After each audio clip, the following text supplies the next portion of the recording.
Oi, mulle juristid väga meeldivad, ma olin kunagi ööklubi turvamees, välimus ei anna märke, ma tean, aga ma tahtsin hakata bioloogia tunni darwinismi modelliks, aga ei võetud saadik.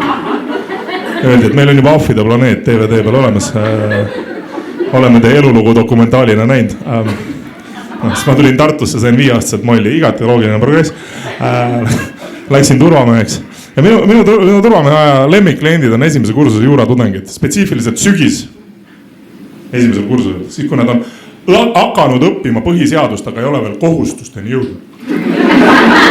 Siin on konnoissööre, ma näen, siin on austa. Need on need vennad, kes on sul kell 3 öösel shooter suksed.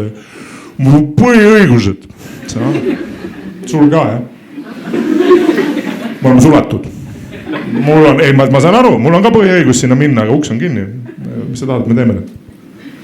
Üks kui ütlebas, ma jõugan kohtusse ka, vaata, mõtlesin, millest võis kõigisse. Alusta riigikohtusse on nii vähemalt.